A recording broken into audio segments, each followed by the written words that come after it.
Donc j'ai rencontré Guy Bernardin, Oui. avec qui je suis devenu ami.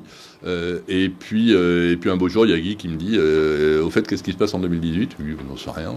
Et il me dit, c'est le cinquantenaire de la longue route de Moitessier. Et là, l'évidence, évidence absolue, on y va, quoi. Bien sûr. Voilà. Et donc on a monté la longue route ensemble, on a pensé l'événement ensemble, on s'est très vite dit, mais en quelques minutes, on s'est dit, il y en a d'autres que ça peut intéresser, donc il faut partager. Et puis voilà, et puis on a monté le projet, on a monté la longue route. Voilà. Ça, c'est le bon truc. Et en plus, comme disait Olivier, vous saurez que devant, il y en a d'autres. Vous pouvez essayer de les rattraper. Ça fait de la course-poursuite.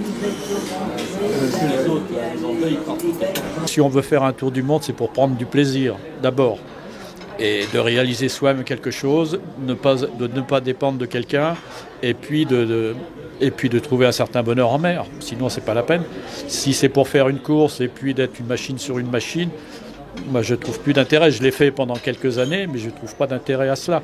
Et comme ce sera sans doute mon dernier, enfin, entre guillemets, dernier, j'en sais rien, tour du monde, autant qu'on s'éclate, quoi. Et donc, si d'autres personnes peuvent partager cette même envie, c'est formidable. D'accord, donc c'est vraiment un tour du monde entre copains, quoi. Exactement. C'est ça. Et je pense que on forme un club, quoi. Et puis je trouve que c'est beaucoup mieux si chacun est responsable de ce qu'il fait et puis ait la liberté de le faire. Donc ça me paraissait tout à fait naturel. Bonjour tout le monde, merci d'être venus. Merci d'être venus si nombreux pour cette présentation de la longue route 2018. Et je crois qu'on n'aurait jamais pensé l'année dernière, quand on était à 6 dans une brasserie du côté de la gare de Lyon, qu'aujourd'hui on serait aussi nombreux ici et qu'on vous ferait cette présentation au Salon Nautique. Merci à Bernard Moitessier qui, il y a 50 ans, a fait cette longue route qui nous inspire beaucoup aujourd'hui, puisque 50 ans plus tard, on est, si j'ai bien compris, pour le moment 24 à la refaire. Le plus âgé d'entre nous a 73 ans. Il est quelque part ici. C'est Tony Curfew qui était là tout à l'heure. Il est là-bas, il se cache. Tony Curfew, 73 ans, le plus ancien d'entre nous. Thank you so much to be in Paris today. Le plus jeune d'entre nous a 30 ans, c'est Manu qui est là. Merci à toi d'être ici aussi aujourd'hui.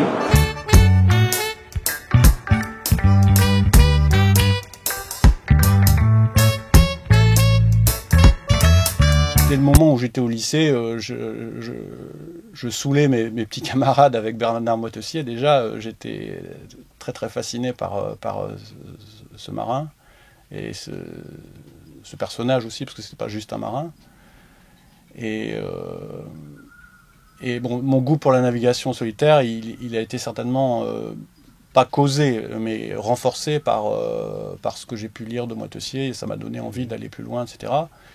Et donc, depuis très très longtemps, j'avais le projet de faire le tour du monde, et si possible en solitaire par les Trois Caps, comme Moitessier l'avait fait. Donc la longue route, elle nous amène à passer du temps et aller dans les mers du Sud. Évidemment, c'est un petit peu la quête, le fantasme de tous les mecs qui se trimballent en bateau, quoi. Quand Guy a lancé l'appel, j'avais déjà acheté le bateau. J'avais un bateau que j'ai acheté en 2012, Toto, c'est mon bateau actuel.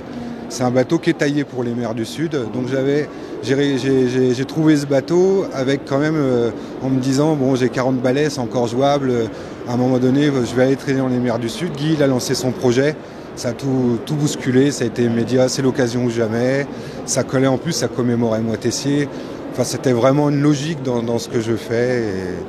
Et je me retrouve ici, voilà. Lorsque j'ai reçu l'appel de Guy Bernardin, ça me semblait comme une évidence pour terminer un petit peu ce chemin de Compostelle que j'avais commencé en 2012 et qui m'a au final me laissé un petit goût d'inachevé. Ouais. Et je pense que refaire cette longue route en commémorant la mémoire de Bernard Moitessier et maintenant celle de Guy Bernardin, avec ce cinquantenaire l'année prochaine, et ben, ce sera vraiment une finalité en soi de toute ma vie de marin, on va dire. Et puis voilà, la fin de ma recherche personnelle sur ce chemin de Compostelle maritime. J'ai pris connaissance donc de la longue route par mon ami Fanche qui est un des participants. Et j'ai de suite pensé que ça allait être une motivation sérieuse et que ça allait sûrement m'aider à la rémission du cancer. Du coup, je suis en rémission du cancer donc depuis le mois d'août. Et maintenant, je dédie mon périple justement au cancer. Mes motivations pour la longue route datent de mon adolescence, avec forcément les lectures de Moitessier, Damien, etc., le Toumelin et Slocum.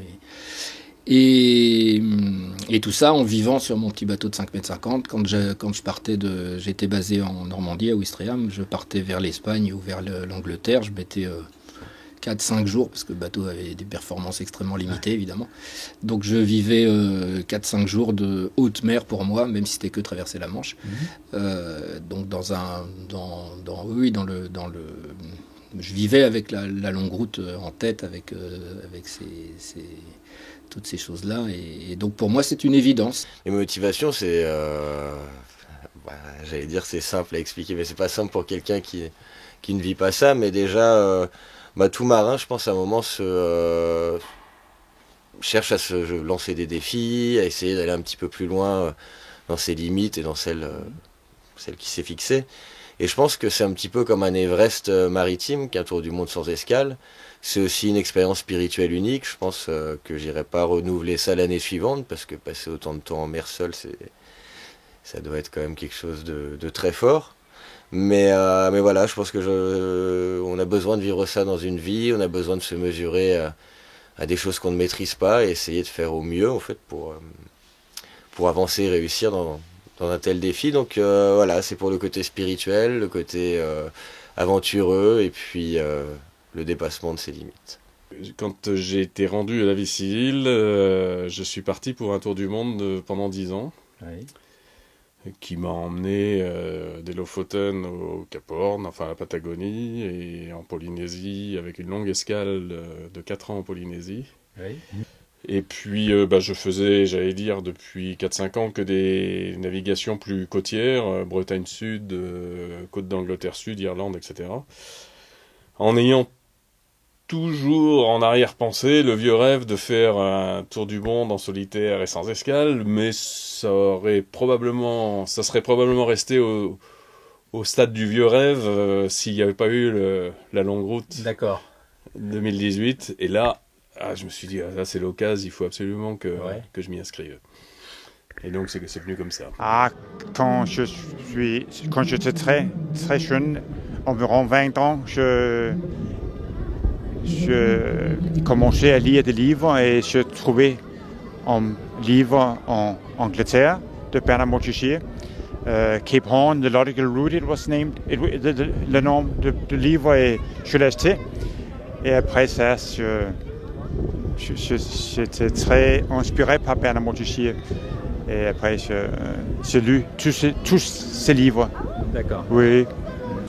Les motivations sont un peu liées à mon histoire de début de la voile, oui. C'est-à-dire que en enclenchant la voile en 68, je me suis immédiatement intéressé à ce qui se passait autour, et je suis tombé bien sûr sur cette fabuleuse aventure de Moitessier et de ses comparses aussi.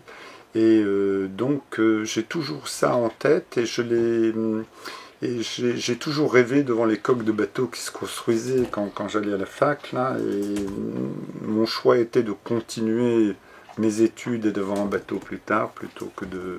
J'étais prêt à démarrer, voilà, j'ai continué. Et donc, dès que j'ai eu cette opportunité j'ai vu que Guy Bernardin et Olivier Merbeau avaient lancé cette idée, tu étais là aussi. Oui. Voilà, je me suis donné une semaine pour réfléchir, au bout de 2 jours, c'était en fait ancré dans ma tête, quoi. D'accord. Donc je suis parti. On est une belle bande de rêveurs plus qu'une bande d'allumés, parce que j'ai entendu dire certains que c'était un petit peu allumé, pas forcément réaliste de faire quelque chose comme on va faire. Mais je pense qu'au contraire, on est des gens qui ont foi, chacun a foi en quelque chose, en tout cas, quelles que soient ses idées. On est tous habités par la foi. Et je trouve que c'est beau parce qu'on y croit. Ah, oui, de toute façon, moi à vous côtoyer, c'est vrai que je ressens une bande de rêveurs, comme tu dis, mais de rêveurs quand même les pieds sur terre, quoi. Bah, tout à fait, on regarde le parcours de chacun. Bien sûr. On parlait de Guy Bernardin, je pense que c'est un parfait exemple pour montrer que quelqu'un qui a navigué comme lui a envie de retourner aux origines, de retourner à ce type de navigation, où il y a peut-être une raison derrière tout ça. Et je pense que ce sont en effet tous des rêveurs qui ont les pieds sur terre.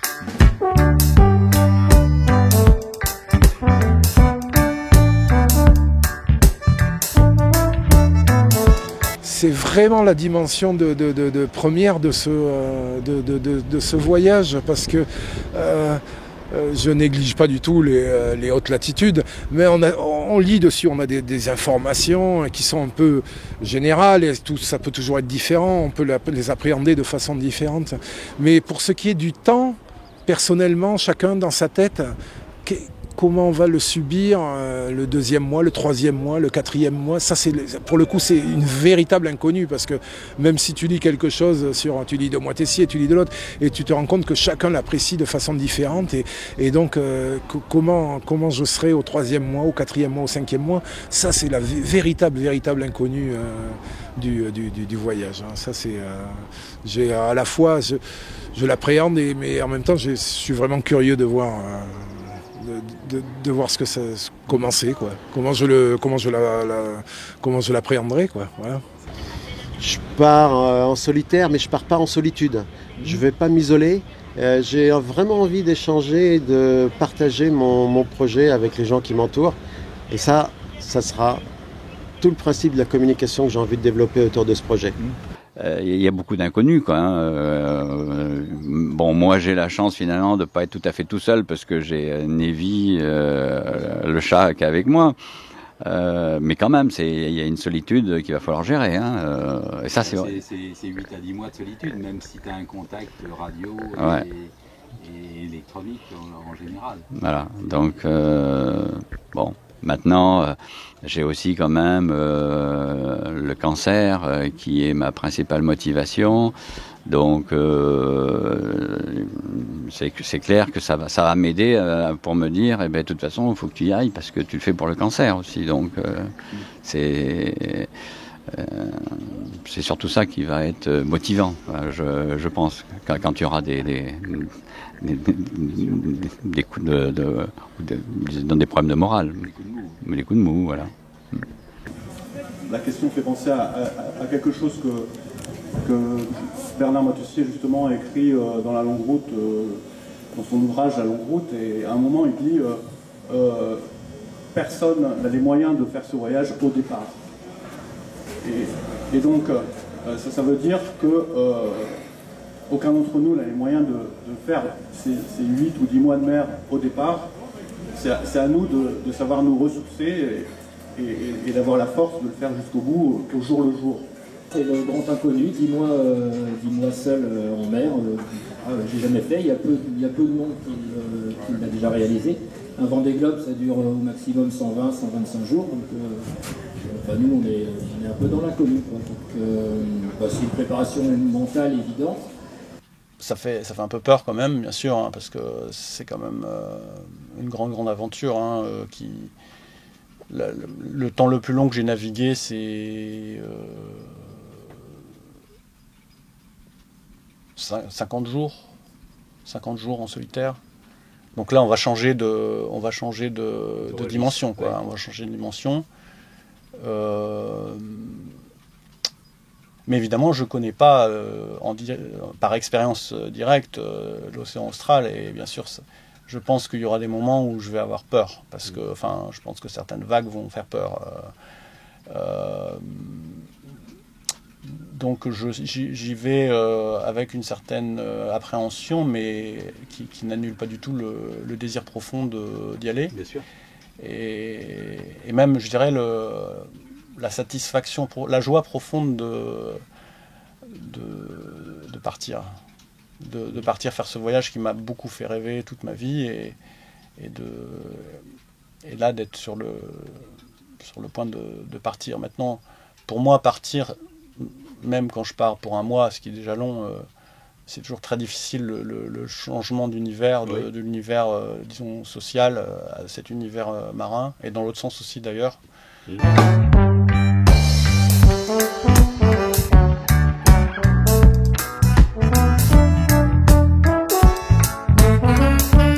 Et au niveau vie de famille, comment ça se passe de partir comme ça 10 mois? Eh bien, non, ça va. Ma femme navigue souvent avec moi, tout le temps avec moi, même ces dernières années. Et sur mon précédent tour du monde, elle avait fait une année sabbatique avec moi aussi. On avait fait la traversée du Pacifique ensemble. Donc elle comprend tout ça, elle connaît la mer, et il n'y a aucun souci de ce côté-là. Mais sinon, donc ma femme, elle me dit qu'elle a toute confiance dans mes capacités, ce que ça me fait plaisir, mais bon. Et puis, je crois elle voudrait pas que je parte pas, quoi. Et puis, avec elle, j'ai beaucoup échangé sur, tous les doutes, tous les questionnements qu'on peut avoir quand on prépare. On a énormément parlé de tout ça, quoi. Et elle m'a beaucoup encouragé dans les moments où je me disais, bon, je suis peut-être pas à ma place pour faire ça, etc., etc. Elle m'a beaucoup encouragé pour le faire, et ça, je dois dire que je pense que j'ai quand même beaucoup de chance d'avoir une femme qui me porte comme ça, quoi. Ça doit être hyper dur à vivre, parce que pour ceux qui restent, quoi. C'est très difficile. Je peux pas trop en parler, je suis pas à leur place, mais je vois très bien les conséquences de ce que ça représente comme sacrifice, et une espèce d'abnégation. Il n'y a que le bateau, il y a que le projet, le bateau. C'est ça, ouais. Voilà, quoi. Donc, même si de temps en temps je fais des efforts pour parler d'autre chose, forcément ça revient là-dessus. Ça revient. Ah oui, forcément. Oui. Et ton état d'esprit là aujourd'hui, en le voyant partir donc pour 10 mois, quoi? Oui, j'ai eu le temps de m'y préparer, en fait. Je te mentirais en te disant que c'est très facile. C'est très compliqué, je vais essayer de ne pas pleurer. Je suis heureuse pour lui. Voilà. Je suis heureuse pour lui, profondément heureuse pour lui, parce que c'est l'aboutissement de sa vie de marin. Je suis désolée. Oui, non, on peut reprendre si tu veux. Non, il n'y a pas de souci, j'assume. C'est une émotion que j'assume, mais je ne dois pas être la seule compagne à ressentir ça. Je suis vraiment très profondément et très sincèrement heureuse pour lui de ce qu'il va vivre. Ça a été, comme je te l'ai dit, une longue préparation technique avec beaucoup de coups de blues, de doutes, d'adversité. Et on a tenu bon, on n'a pas lâché, et je suis heureuse qu'il puisse prendre la mer dans de bonnes conditions aujourd'hui. Voilà, ça c'est mon état d'esprit en ce moment. D'accord, et est-ce qu'il y a de la peur, de l'appréhension? Oui, bien sûr, c'est normal, mais ça fait partie du jeu. Oui, il y a de la peur, de l'appréhension. Après, je sais que le bateau a été vraiment tellement bien remis, presque à neuf, entre les mains des stagiaires de l'INB, très très bien préparé. Fanch est un bon marin, j'ai beaucoup navigué avec lui, je sais qu'il est prudent, je sais comment il navigue, donc je lui fais confiance. J'ai confiance en le bateau et j'ai confiance en son capitaine. Donc je vais essayer de traverser ces 10 mois de la façon la plus sereine possible. C'est pas gagné, mais je vais essayer. Et je me suis mise à la méditation aussi, ça m'aide. J'interviewais là au mois de mars Jacques Riguidel, donc qui a déjà l'habitude d'un tour du monde, et qui disait de temps en temps on a un petit peu des problèmes parce qu'on est complètement déphasé, parce que le marin il est dans sa bulle en mer et la personne à terre est complètement dans le rythme. C'est une vraie question, et j'avais été bouleversée par la pièce qu'a jouée Jacques Gamblin à propos de son ami Thomas Coville. Et il se pose la question dans cette pièce, que dit-on à un homme en mer? Et c'est exactement la question que je me pose. Quand il est en mer, bon, c'est arrivé, pas sur des périodes aussi longues que celles qui s'annoncent, mais c'est déjà arrivé plusieurs fois. Et souvent je me dis, est-ce que je lui parle de mes petits soucis quotidiens? Parce que je sais qu'il est dans un autre monde, il est dans sa bulle, il est confronté lui-même à ses propres contraintes. Et je me pose toujours la question, qu'est-ce que je lui dis? Est-ce que j'édulcore un peu la réalité pour le laisser complètement serein? Ou est-ce que je lui parle, oui, de moi aussi, de mes coups de blues ou de mes difficultés? Et on en a parlé beaucoup tous les deux. Et lui, il préfère que je lui raconte tout. Ouais. Comme ça, on reste en symbiose quand même. Domi, quel est un petit peu ton état d'esprit là, à 2 jours du départ de Francis et de Nevi? Comment tu ressens de l'appréhension, de la peur? Bon, il y a effectivement, tu expliques qu'il y a la peur de la solitude un petit peu, et puis d'autant plus avec ton départ à la retraite. Mais par rapport à son périple. Non, je pensais que je serais beaucoup plus stressée, angoissée. Je pense qu'au fil des mois, il m'a appris à gérer ça. Donc, bon, je verrai lundi matin. Bien sûr, il y aura une émotion sur le moment. Mais dans la mesure où je ne suis pas inquiète, pour l'instant, je n'ai pas le stress. Tout se passe bien. Je rencontre des gens très sympathiques. Je découvre les marins, le monde marin. Ouais. Oui. Tu connais pas bien? Ah non, je connaissais même pas du tout. Ah oui. Il y a 2 ans, je connaissais pas du tout. Non, non. non. Voilà. J'ai connu Manu à peu près juste un petit peu avant ce projet de longue route. Donc en fait, nous l'avons fait un peu ensemble. Au départ, je pensais pas avoir de place dans cette grande aventure. Et puis Manu... N'étant pas trop branché informatique, me dit bon, il faudrait que je fasse un blog. L'idée est venue très vite de faire un blog avec ma classe, ce qui pour moi est un bon moteur pédagogique. Et petit à petit, le projet s'est mis en place. Moi aussi, je suis passionnée par la voile, je vis sur mon bateau et donc nous avons préparé un peu ensemble. J'ai participé un peu aux travaux. Bon, le chantier s'est passé en métropole à Argelès et donc à chaque vacances j'y allais. Donc j'ai participé un peu à ça. J'ai participé énormément à l'avitaillement et puis beaucoup dans la préparation aussi, dans la discussion, préparation avec lui.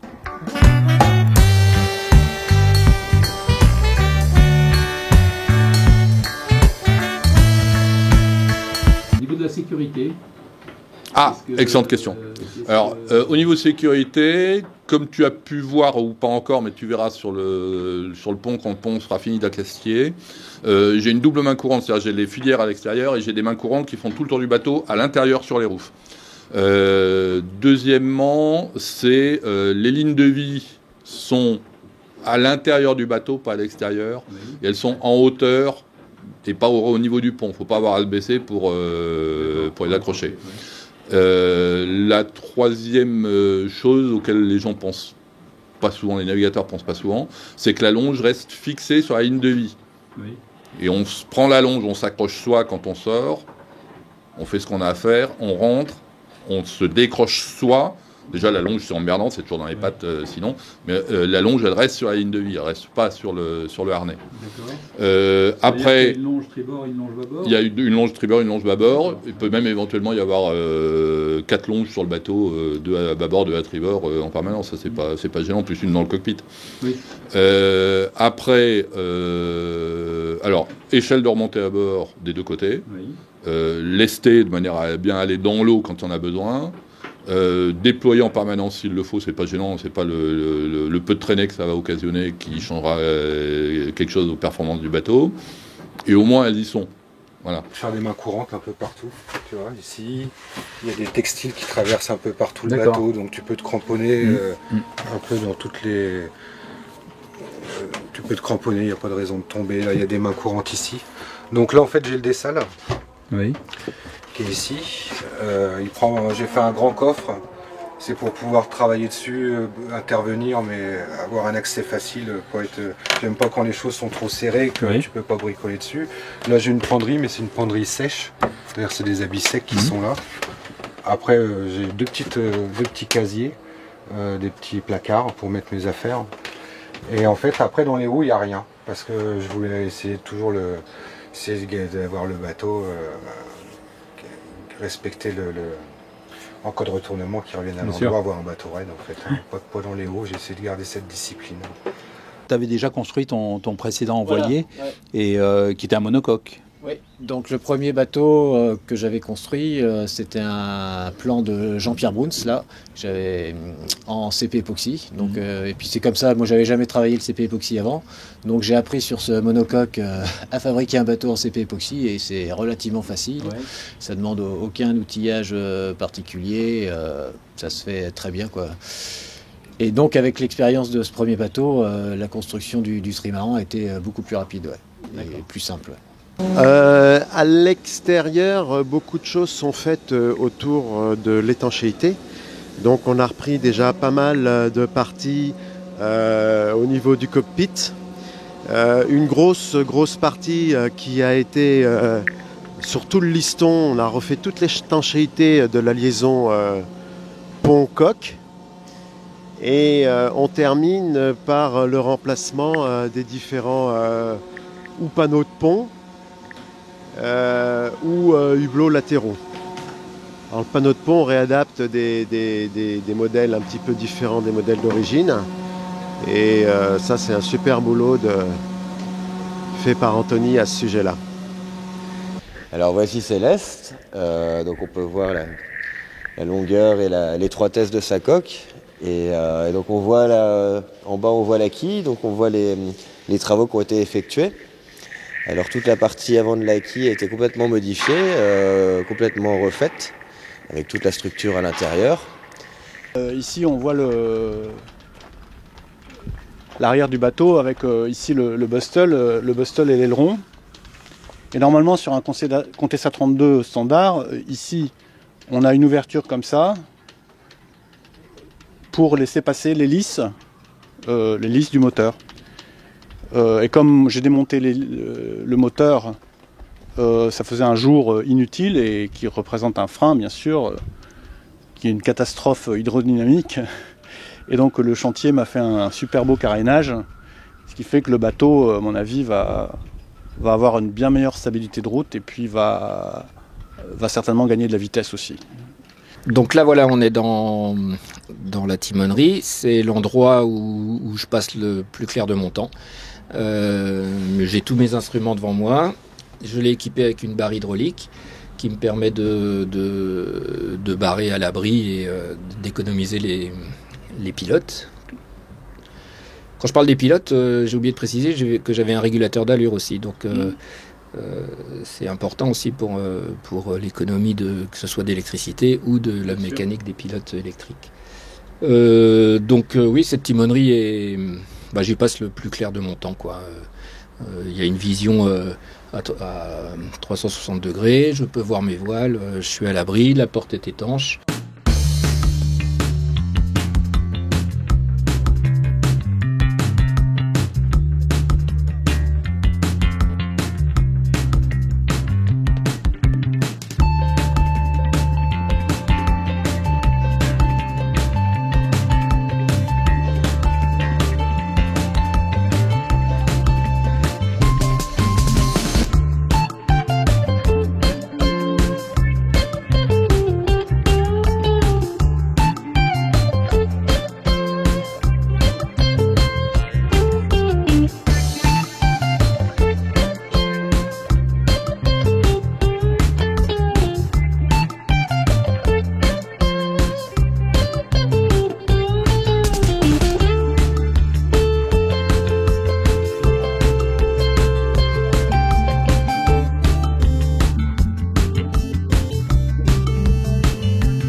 dernier plein d'eau, on est pas loin du départ.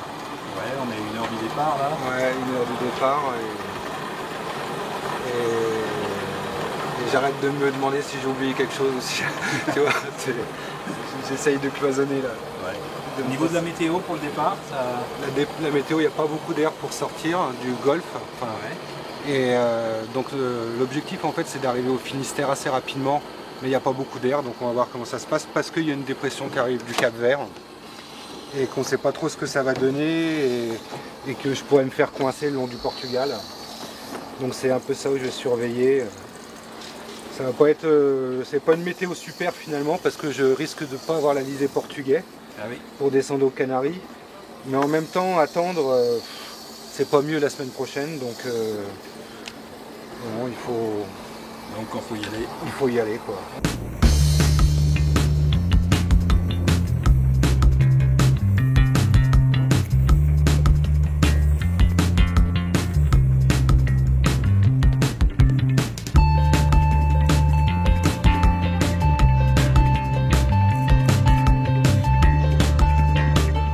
À 2 heures, même pas deux. À peine 2 heures du départ. À peine 2 heures du départ, ouais. Comment tu te sens?